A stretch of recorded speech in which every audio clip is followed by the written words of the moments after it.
Alright, dudes, it's time for another episode of It's Time to Rewind. I am known as Bubbawheat, not the Bubbawheat, not first name Bubba, last name Wheat, just Bubbawheat. This season is Red Who, where I'm covering British sci-fi like Red Dwarf and Doctor Who. And joining me 3 million years in the future via the TARDIS is my guest, Brian Heinz. How are you doing today? Well, I'm sorry, but Brian couldn't make it. I'm Tom Baker. Hello. Nice. I wasn't expecting such. I'm just having a little fun with you there. Tom couldn't make it. He's Oh, darn. well into his 90s now and dangerous as ever, I'm sure. Well, we are talking about an arc featuring the Fourth Doctor, Tom Baker, and we are talking about Meglos, which is the second serial of the 18th season of classic Doctor Who, and it originally aired in 4 parts starting on September 27th, 1980, which that was the year I was born. So, I was about 4 years old. So, before we jump into this arc, what's your story with Doctor Who? How did you first get introduced to this show? Well, like all the great television shows of my childhood, my dad introduced me to Doctor Who. And we in America didn't have the serialized Doctor Who experience. I would see the entire serial aired in its entirety, no matter if it was 3 episodes, 4 episodes, 6 episodes, when they would play them on Sunday nights on the PBS station, in my case, WTTW. Here in Chicago. So it was kind of a common thing in our house, especially in summers when I didn't have to be up on Monday to go to school, to stay up all night with my dad and later my brother, and we'd watch Doctor Who and eat White Castle. So I have, honestly, a lot of Doctor Who to that smooth childhood brain of mine didn't really stick. But with Meglos, I couldn't tell you the plot. I couldn't tell you the villains. I couldn't tell you anything about Meglos except Tom Baker is a cactus. That's like the one visual from Meglos that kind of stuck in your head. You know what? We'll get into it as we get into more of the episode. But whenever our mutual friend Lackey, whenever he told me about this, whenever he gave me this episode as one of the suggested ones, because I'm looking specifically for episodes that contain time loops, and this one is one of the ones that contains a time loop in it. And he did warn me that this is not one of the better ones. He kind of warned me against it ahead of time. Well, I was given a list of possible Doctor Who episodes to come in on, and of course all the Dalek ones were taken. So then I was kind of looking around and like, well, there's, I don't like this episode. I'm not crazy. Oh, well, Tom's there. It's a Tom Baker episode. That's going to be fun no matter what you think of the episode itself. And so, it's oh man, there's a lot happening in this episode. It's a weird episode. Yes, I will agree to that. It's very weird. And, this is only my 4th I guess story of classic Doctor Who that I've watched. Mm-hmm. I've only watched the ones that I'm covering for this show. Which ones have you seen? So the first one was the Time Meddler with Hartnell. The Tomb of the Cybermen. That's probably my all-time favorite Cyberman episode. The Carnival of Monsters, and then now Meglos. Okay, so we're going in sort of a order of 1, 2, 3, 4. So we have Peter will be next. Yeah. And, I guess, we're going right into the episode. And, I will say that, jumping in here with Tom Baker, I have always kind of known Tom Baker. I feel like he's, I didn't do any extra research, but I think he's in, wasn't he like one of the longer running doctors? I feel like he is think he had the longest tenure as the Doctor. Yeah, I feel like he is like most people's most fans of classic Doctor Who. Tom Baker is their Doctor. I kind of always got that impression. Up until the invention of David Tennant, he was the most popular Doctor. Mm-hmm. I think now like the classic Doctors I'm looking at, okay, yes, from 1974 to 1981. So he had a good 7-8 year run as the Doctor. And most people do like 3 seasons and then they kind of peace out, But yeah, Tom stayed around for a while because he became so kind of synonymous with the part. Mm-hmm. And he just had a good team behind him, good writers, good producers, I think once Nathan Turner came in, I think he kind of felt like it wasn't his. I don't know that he didn't get along with Nathan Turner, who produced the later seasons and then kind of produced the show up through Sylvester McCoy's run. But I think, at some point, I think he just got burned out on it too, probably. And it was no longer his crew, his people. So, but I think before the new series came on, are you familiar with the new Doctor Who? Somewhat. I've been I've watched the first 2 seasons, and I'm trying to catch up before I hit the before I get to it on this podcast. But I've been kind of slow on that. I'm only like halfway through 10 and second season. I think before the new series, people would say their favorite Doctor is Tom Baker, and then with the new series, people would say their favorite Doctor is David Tennant. And, I think it depends on like where you fall in were you a fan of classic Who first, or were you a fan of new Who first? But, I think they're arguably the 2 most popular Doctors. Yeah, I based on my limited knowledge of Doctor Who fandom, that's the impression that I get as well. Mm-hmm. And there was for a while a show called Dead Ringers in Britain where they would have people doing impersonations of people, and one of the big impersonators on the show was John Colshaw, and he does a spot on Tom Baker. So much so, at one point they had Tom on and basically had John dressed up as Tom, and he interviewed himself. So he's like, "Let's face it, Tom, we've got the best voice in the world." It's true. Say something else. They were just having fun with it. And Tom has that wonderful voice and that wonderful cadence, and just yeah. The very interesting thing is, once again, I'm going to jump on Wikipedia here so I don't get the names wrong, but he got the part because he appeared in a Ray Harryhausen movie, The Golden Voyage of Sinbad, where he played Rasputin or something, or he was I don't know if he played Rasputin in something, but he was in The Golden Voyage of Sinbad as the villain. And they were trying to cast the new Doctor, and his name had come up. So the producer said, "Well, let's go around the corner to the cinema, we'll watch this movie he's in." And I guess he made enough of an impression that they offered him the part.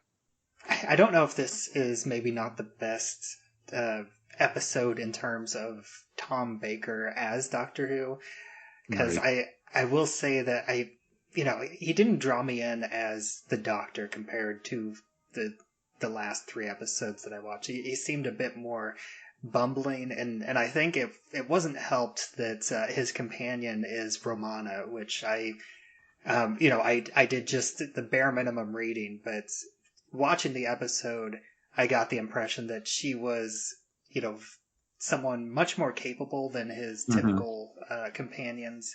And she actually seems like she was the more capable of the 2, and he was almost the sidekick. Yeah.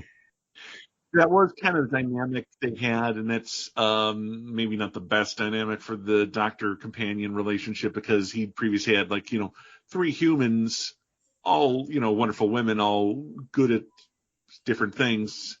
Sarah Jane, then Leela. Oh, I'm sorry, 2. He had Sarah Jane, then he had Leela, then he had the first Romana for the Key of Time series, and then she regenerated into the second Romana. So you have the Doctor with all this knowledge and the humans who aren't as smart, but then you have another Time Lord who's just as smart, and all of a sudden she becomes the hyper competent one, and he's just the guy in a guy bumbling around the back playing with his dog.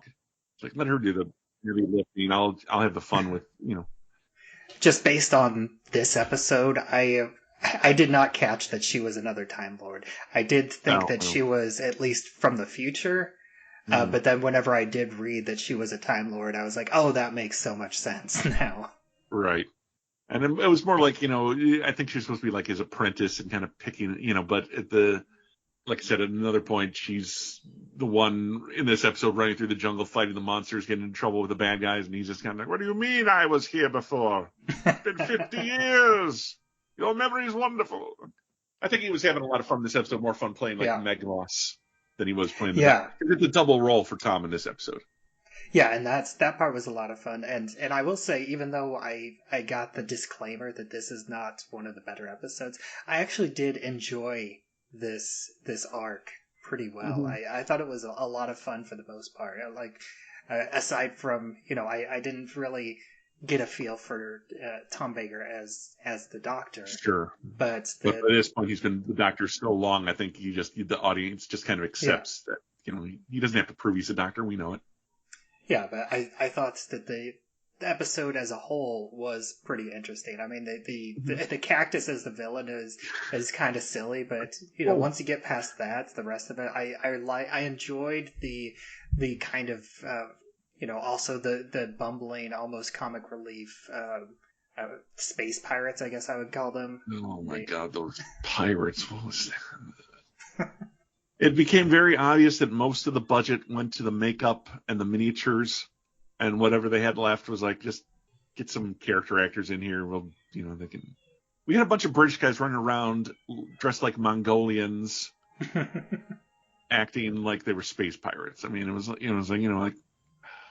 And the one guy was much dumber than the other. Yeah, like, don't ask me. And the general was all, don't ask me. Make your own decision for once. Like, aren't you the boss of these guys? Aren't you making this?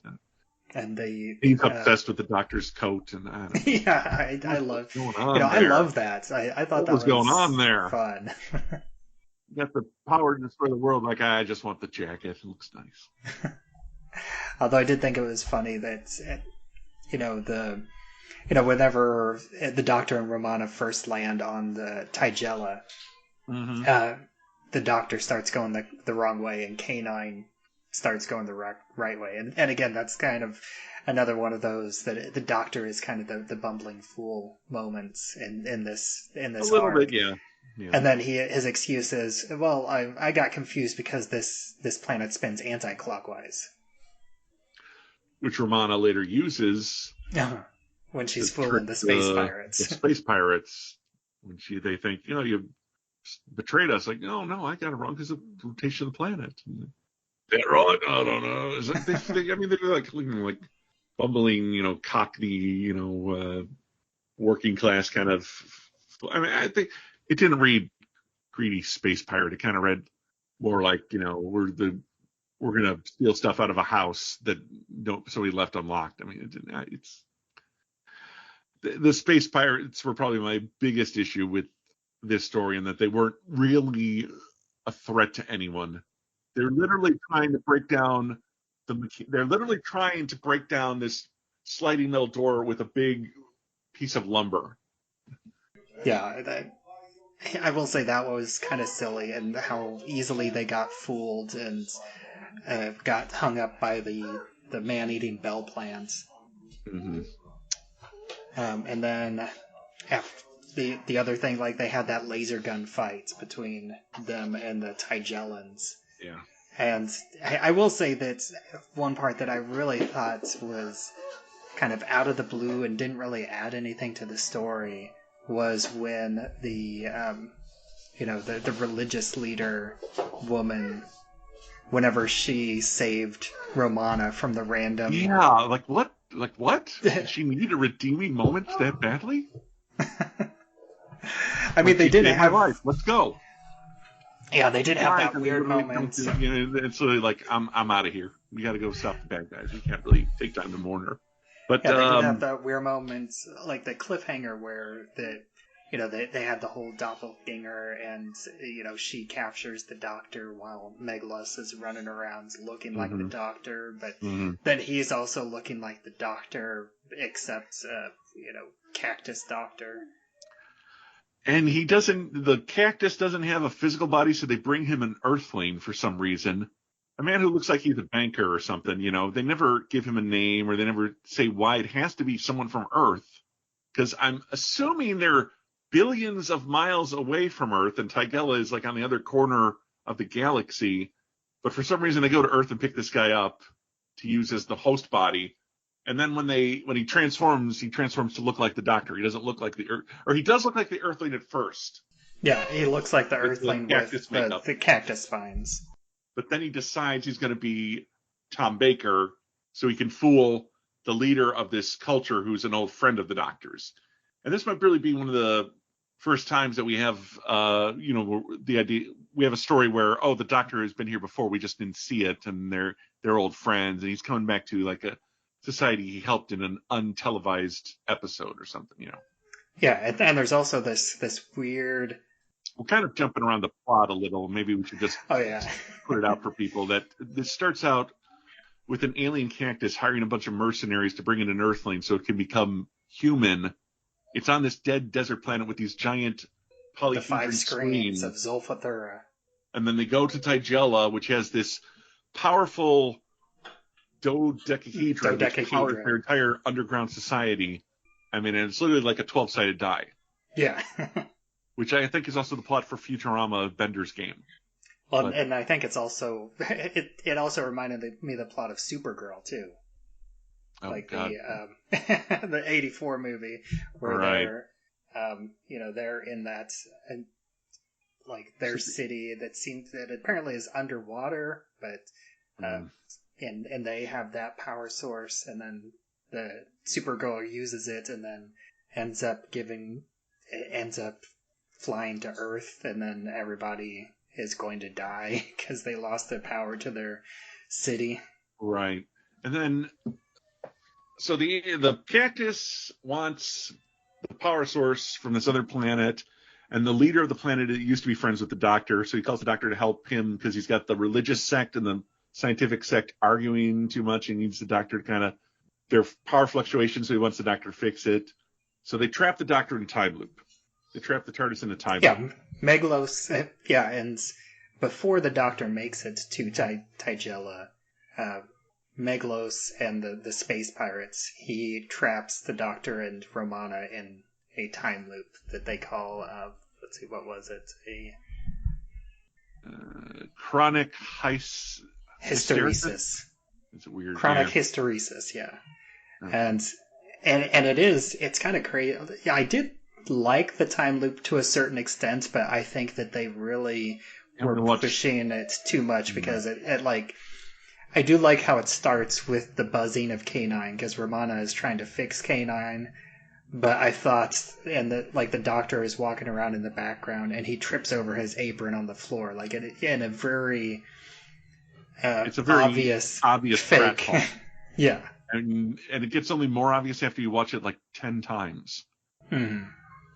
And then they have 30 seconds to themselves where they realize what's going on and try and fix things. Yeah, and then as they repeat the loop several times, they kind of figure it out a little bit quicker each time. And they said that there's no technical way that they can get out of it. And as much as I like the time loop section in this, I did think that their solution to get out of the time loop is the dumbest thing I have ever heard. Because their solution to escape the time loop is, they call it knocking it out of phase. And their way of knocking it out of phase is by repeating the actions of the time loop themselves willingly. So they try to remember exactly what happens, and again, another moment of the Doctor bumbling, he forgets his line, and Romana just kind of stares at him for a good 10 seconds, and then finally he is oh, and then he says his next line, and then it's we see just kind of a subtle visual effect, and then they're out of the time loop. Yeah, it's not. It's the time loop was a means to an end. It was never that serious, it seems. Yeah, which is it's the reason why I'm not treating this time loop like the typical structure of this podcast, where I would take the time loops and I would cover each loop on its own episode. But these early Doctor Who ones, they're not. They're such a small part of the episode that I decided not to do that.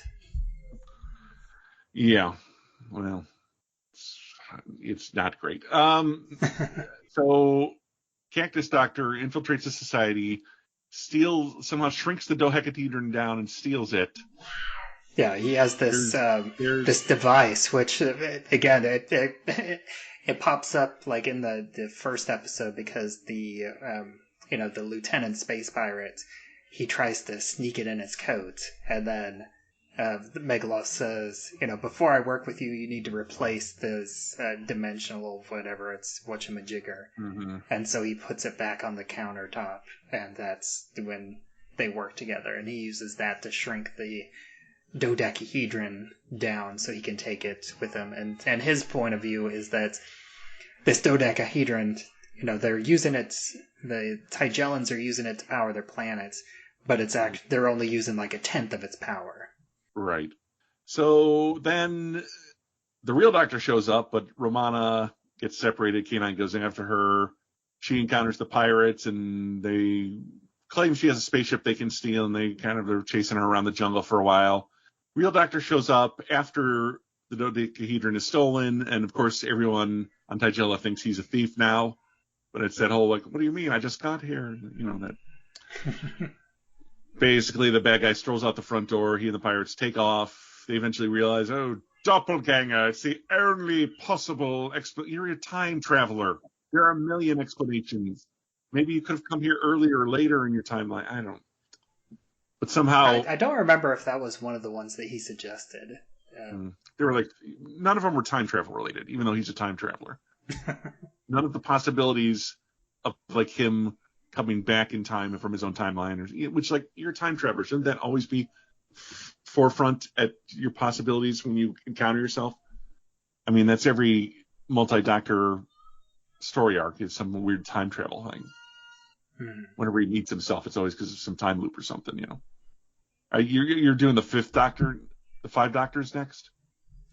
I don't. There's a time. I don't think I'm doing the 5 Doctors. That's a 5th Doctor one with a time loop in it, so maybe. But all right, regardless, they follow him back to his desert planet. Turns out those 5 screens in a circle are like the nozzle of the Death Star. Yeah, exactly. He can blow up planets with this thing. Doesn't say why he wants to blow up planets.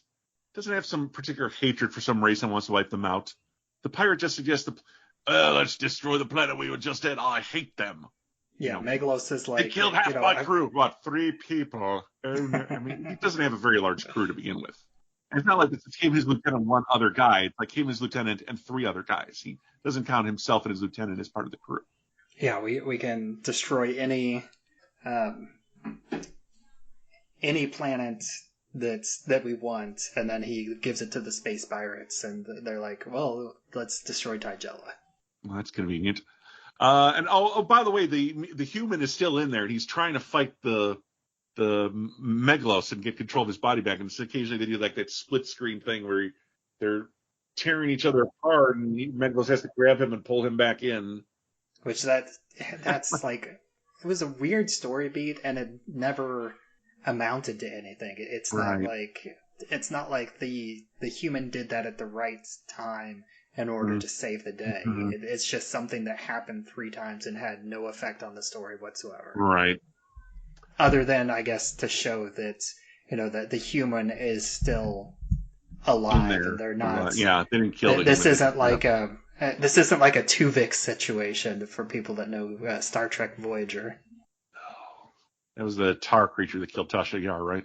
No, Tuvix is in Voyager, like it's a transporter accident that combines Tuvok and Neelix. Oh, right. I forgot that one. Into a combination personality, like into a combination creature that has his own, combined personality. And then they end up killing Tuvix in order to bring back Tuvok and Neelix at the end. Well, so because the pirates all know that Meglos looks like Tom Baker, aka the 4th Doctor, is able to walk into their place while Meglos is out checking everything, making sure it all works. He walks in, does a jiggery poo with the controls, walks out. Which I will also...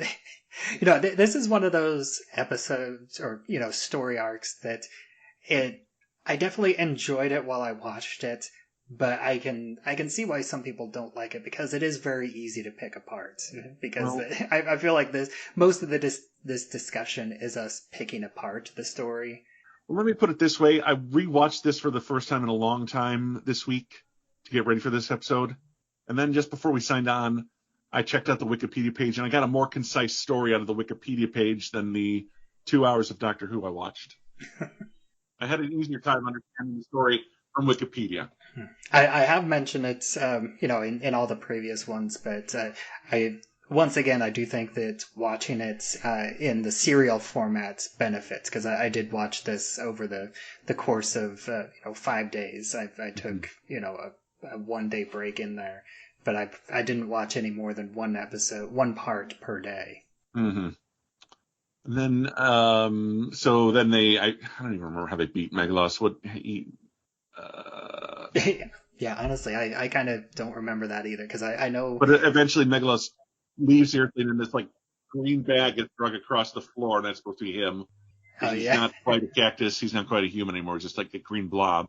Yeah, he's like the deflated cactus. Cactus form, but I don't know, he can't communicate or something. So the general is is about to fire the cannon, but Doctor's rearranged it so it's going to destroy the planet and kill all these bad guys, which is kind of an uncommon. Doctor isn't really a destroyer of worlds. I thought most of the time he'd just make it so it would never work again and they'd be stranded there or something, but no. Well, I mean, it is a desert planet. Kill these bastards. So it's not like he's killing an entire civilization. He's just killing the space pirates, but also 5 him pirates and an evil cactus. But also him and Romana and the 2 Tigellans that were on the TARDIS with him. Because and the Englishman, NK9. Yeah. So easily half the population of the planet at that time. If you want to count up by just people who are there. There's also that moment, which I did also like this. It's like whenever the general figures out, because the Meglos conveniently leaves to go check on the thing.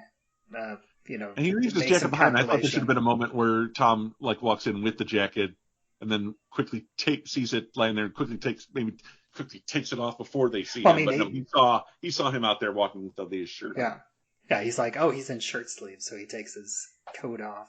And I did like. I thought that would have been a clever way for the pirates to actually realize it wasn't Meglos, but.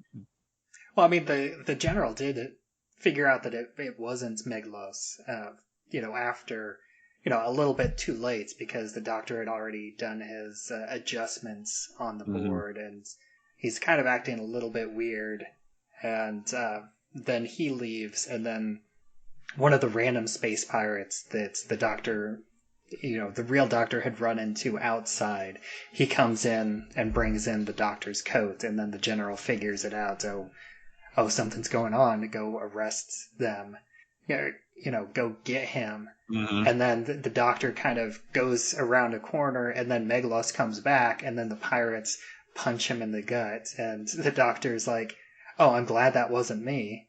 And then they bring in another pirate Meglos. Catches him and punches him in the gut. Yeah. We have like the briefest of double screen moments with them. All our budget went into doing the special effects with the Englishmen and Meglos, so we can't really do too much Doctor talking to himself. Then they have to go back to Gallifrey, but we'll drop the Englishman off first. Like, well, my wife's going to be upset with me because I said I'd be back soon. Like, we'll get you back before you left. Mug to the camera, hit the credits. That's a time travel joke that the man didn't understand. Yeah, and even though it's the most recent part that I watched, I'm kind of losing the details of the very end, because I also kind of forgot how he turned Meglos, how he freed the Earthling, and I remember the cactus. I don't remember either. Apparently, they crawling across the screen.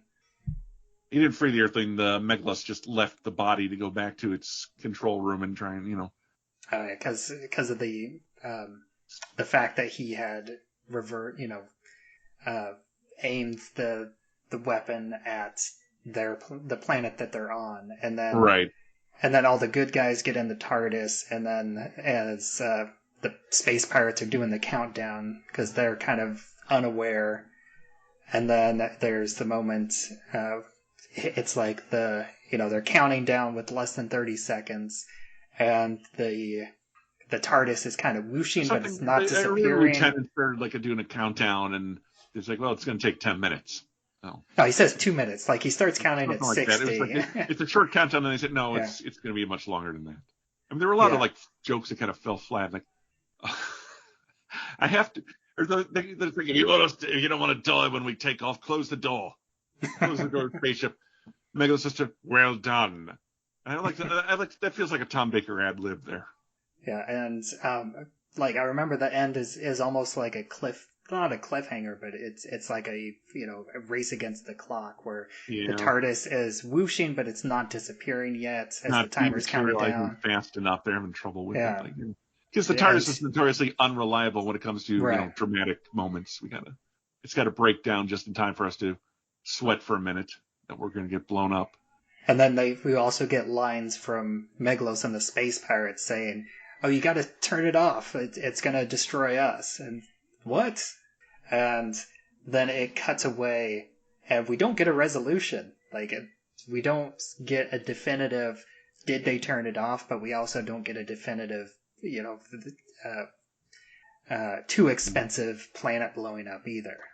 Right. So that's the basic plot, but there's also like the whole, there's the kind of a throwback to the Face of Evil, which was Leela's first episode, and Leela belongs to like a tribe descended from like, a scientific team that landed on the planet, got stuck there, and then thousands of years later, their descendants are like this Bronze Age tribe. We have the two parts of this, the Tigellan society. There's the religious sect called the Deons, and then there's the scientists called the Savants. And like on Leela's world, there's a small group of like scientists holed up on this like mountain, while the rest of her society is more like savage. But here once again we've got like the religious group, and then we've got the scientific group who want the religious group says the Deons say that the dodecahedron's a sacred artifact from our god. And the Savants say, it's just a power source we're using to power this underground city we live in. They don't explain where that city comes from, if it's a ship or something. They don't explain what this society is or what they're doing there. Yeah, and they're also living underground, and like nobody's living on the surface. And there's also like that weird, like almost Krypton-esque. I think that they mentioned that, they talk about the power fluctuations, and they think that the dodecahedron is going to run out of power at some point if they don't do anything, or it's going to explode. I forget which. And that's why they call the doctor. They need a tune-up. Yeah, and also while the Doctor and Romana are on the jungle part of the planet, they notice these burned plants, and they're like, "Why is this burned? I don't get it." And at one point in the episode, Romana says, "Oh, that's why the plants are burnt." But I was like, "What?" I don't get what she's talking about. I thought they were burned because of this pirate spaceship landing, but maybe I'm misremembering that. Yeah, I thought that the implication, and then she was caught like immediately. But let's. Yeah, I thought it was like. I thought the implication was that it was because of like the city, like because of the dodecahedron power source, and that radiation or something. The implication was that this planet was going to become like Zolfa Thurna.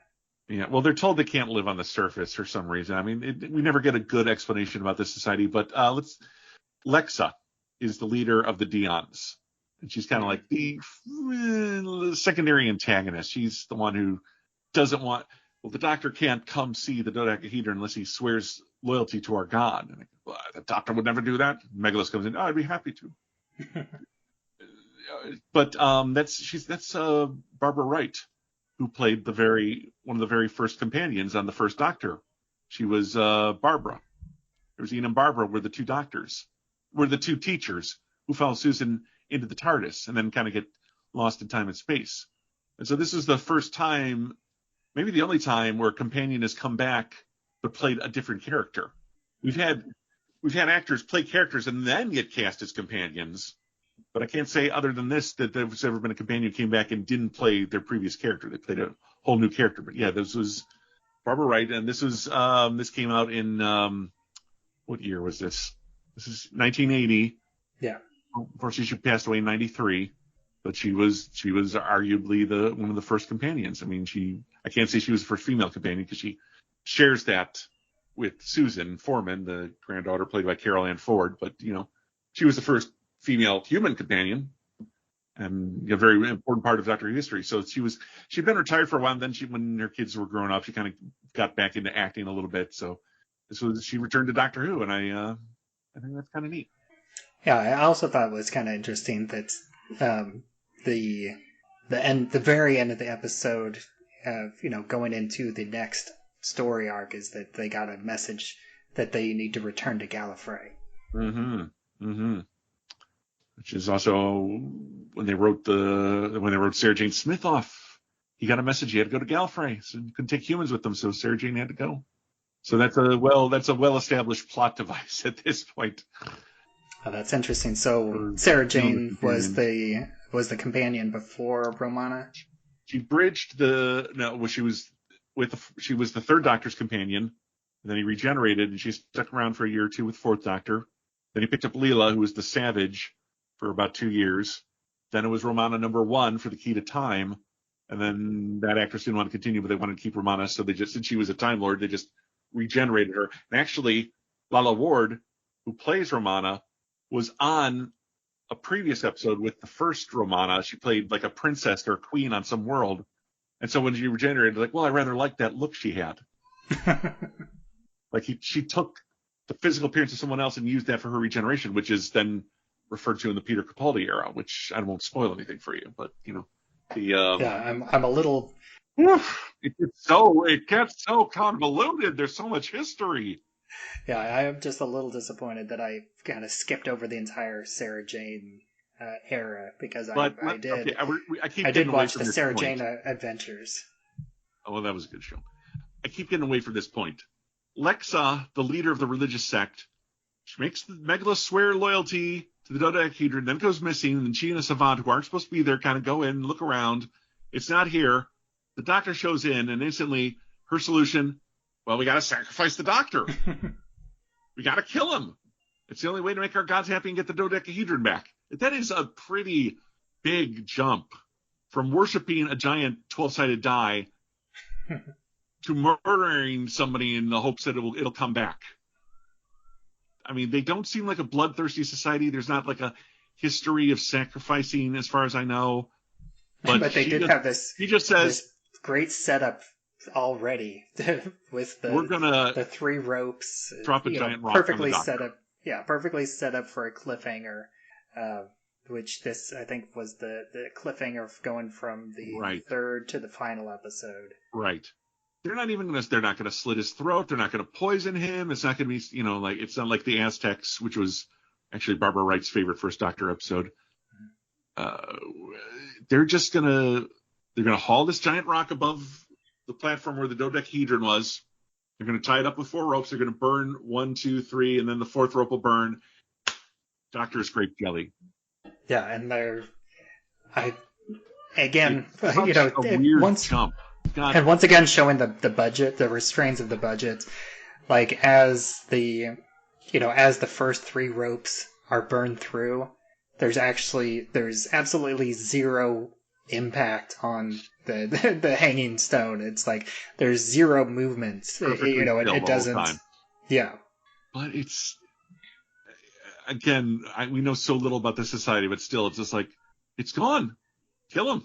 It's the only solution I can see. We got to kill him. The only way it could be gone is if there was a doppelganger. Like the writer must have found that word in the dictionary. Oh, that's a good word. I like that. I'll work that in somehow. Doppelganger. I don't know. There was a lot of this episode had some problems. I'm not going to lie. And I think it didn't have a great budget because, like I said, but where the budget did go, it was really good. That makeup on the cactus makeup that the Englishman and then the Tom Baker had on is amazing. You can kind of see it doesn't go up around the ears. His hair is large and fuzzy enough. His ears are kind of covered up, but you can see they're pink through the hair. So it doesn't quite, it's just like, it's basically like gloves and a mask, but it's such a stunning look. Yeah, it's a really interesting look. And they don't really explain why he's a cactus sometimes, and other times he's not. Wikipedia says when the Englishman is trying to break out, that's when he turns into cactus. I didn't get that. It No, just seems like I some didn't get scenes that either. he's a cactus, some scenes he's human. Yeah, and it also Like, you they can't really also never control really it. explained why he can impersonate the Doctor physically either. And the He just miniatures can't. were excellent at the end. When that building rises out by the screens, it's a great. Those miniatures looked amazingly good for the Yeah, time. and one little trivia that I did read about I think in Wikipedia, or I think a Doctor Who wiki, is that this is one of the first times that they actually used syncing camera movements, so that because most of the time whenever you're filming on green screen with miniatures, the cameras are stationary, but they actually figured out a way to copy the movements of the cameras on the live action and then on the smaller scale, which at this point in time in 1980, they actually had to do it manually. Like they had to just do trial and error and figure out, okay, how much moving the real camera this far, how much do we have to move the miniature camera, the camera on the miniature sets at a certain amounts, and they were able to figure that out. And which I didn't notice it at the time, but I also didn't notice that it looked awful. I mean, I could tell it was green screen, but Yeah, the green screen was obvious, but like I said, the miniatures themselves were very good. Yeah. There's some things to like about this episode. They had great sets. The makeup on Meglos was really good. The miniature work was really good. I mean, the story is not great. Some of the choices for the casting were not great. General Gerger's beard, though, good lord. Also, I think I don't know the if it was a fake humor. beard or not. If it was real, my God, Bill Fraser, who played the character. Hats off to you, sir. Yeah, and I think the humor worked on me more than it did for you. But I think that'll be hit and miss depending on how it works for you. K9 had like battery problems. They were trying to fix K9 at the beginning. In the end, they said his battery charge wasn't holding up. So when he's going to look for Romana, he just kind of loses power, and she finds him outside. Yeah, just right outside the entrance. K9's supposed to be, because people can pick him up and lift him very easily, but he's this big, awkward robot dog. And it seems like he should be heavier than that. But then future tech. Yeah. It's all microchipped. But I think we've talked about as much as we can on this episode, and I do want to ask you, since this is kind of viewed as like a lesser Tom Baker story arc, what would you choose as the best, or at least the better Tom Baker story arc? There are a lot of good ones. My absolute favorite Tom Baker story arc is now a bit problematic, because these were done in the 70s and now it's 2020. And unfortunately, I'm sorry if this disappoints anyone, but my favorite Tom Baker story arc to this day is still, okay, yeah, I was going to say Wang Chung, and that's not it. The Talons of Wang Chiang, which it's unfortunately got yellowface in it. There's a British actor playing like a Chinese magician, and they put like eye makeup on him, and he talks in ZL. I'm not going to do the accent because I can't, but also, and that's unfortunate. But the story itself, like, and what time did it take place in? 19th century.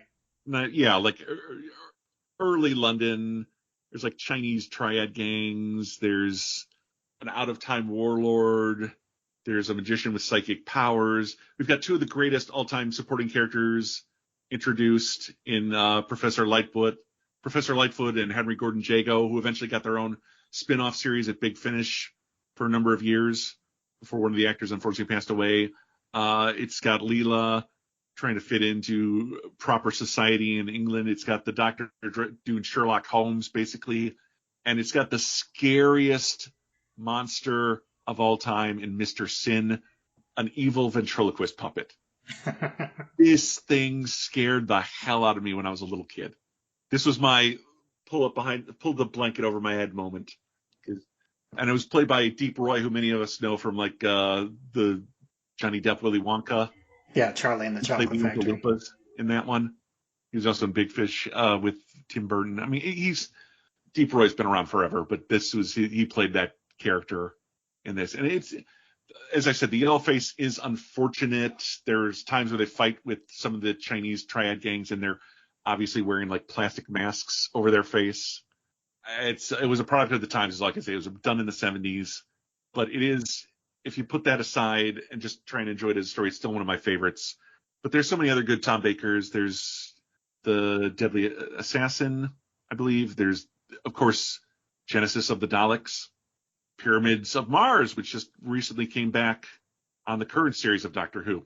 So there's a lot of really good Tom Baker out there. Yeah, and then one thing that I guess I think I did it in my last Doctor Who episode, so maybe I'll continue doing that this time. But in terms of ranking the episodes that I've covered here, I think I would put this, and I think it sounds like you might disagree with my ranking, because I have Tomb of the Cybermen at the bottom of these four. And I think I would put this one above that. No. And then where would Meglos go? Time Meddler. Meglos would be third out of the four.